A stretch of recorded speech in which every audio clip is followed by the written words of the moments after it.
Hi, I'm so glad you're here.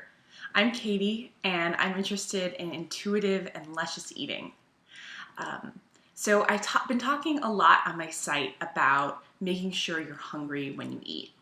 But today I want to talk about something that's equally important to that, and that has to do with how do we even select the foods that we're going to eat.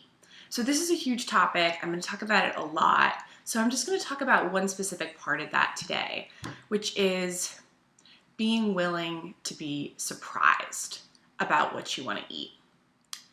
My intuitive and authentic eating philosophy is fundamentally based on the idea that you can take care of yourself better than anyone else can.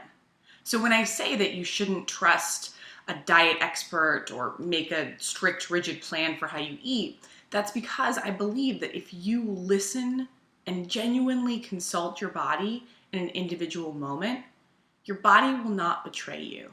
That body that you walk around in and that can breathe and love and do your work and do everything is capable of knowing what it needs to nourish it. It's just that we've gotten really bad at listening. So when I say that we need to be capable and willing to be surprised, what I mean is that so many of us spend so much time rigidly deciding what we're going to eat in an individual moment. We've planned out our meals, and especially if you were somebody who's spent some time dieting, we've planned out our meals many days in advance. This is also true if you just love food, because sometimes you're like, oh, I'm going to go to that restaurant on Friday and I'm going to have mac and cheese with bacon and I'm going to have that amazing drink they have and then I'm going to have chocolate lava cake for dessert. You know, you've planned out your whole meal, which is great and I totally support, but it's also important to acknowledge that the fundamental way to decide what you need to eat is in the moment consulting with your deepest self. So I just want to give you an example of a way that's come up for me lately. So last weekend I was hanging out with my boyfriend and he lives in a different neighborhood than me.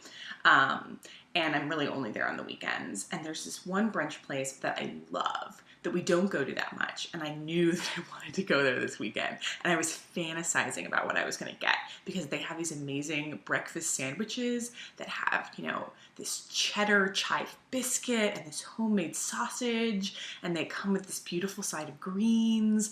And I really love their hot chocolate there. So I had planned out this whole beautiful brunch that I was going to have. And then the day actually came. We were walking to brunch. We had already been to yoga that day. We had done a bunch of stuff. And I was starving. And as I got there, I was thinking about this breakfast sandwich I was going to have.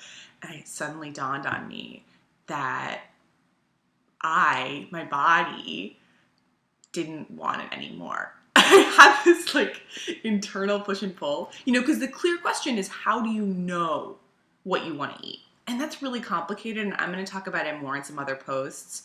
But it does involve a lot of consulting different parts of yourself, like what would feel good in my mouth, and what would feel good in my belly, and what would feel good in my whole body. But it was just very clear that my body was like, no, I don't want that anymore. That breakfast sandwich wouldn't be filling. I just want some more pure protein. I don't want so much fat and flaky pastry crust. And I was like, oh, body, but I can't have this later. I can only have this now. But the truth was, I just didn't want it. And having it then in that moment wouldn't have actually been nourishing to me because it wasn't what I wanted. And in those situations, there are things you can do, right? You can get it to go and have it later. Or you can promise yourself that the next time you want it, you'll go back there, or you'll get yourself the absolute best substitute you can. I'm not saying you can't have it at another time, but I am saying that when you select foods, you need to be willing to be surprised and choose the absolute best food for you in that moment. The last thing I want to add is this rule doesn't mean that I'm trying to discourage you from eating the indulgent foods that you really want to eat. This is like a sneaky trick. That's not true, because you'll often find the opposite is true. You'll be planning, because you took a run and you're really hot, you'll be planning on this beautiful light salad. But then you actually go to eat the salad and you're like, no, I want spaghetti bolognese. So the point is that you need to be in tune with yourself enough that you can make the pivot and really trust that you know how to take care of yourself, and if you trust yourself in the long run, it'll all balance out nutritionally, and it will. So anyway, I hope this was useful. My heart goes out to you if this is something that you struggle with. If you liked this, I have lots of other content like this at katieseaver.com. I also hope you'll leave some comments below this video. And until next time.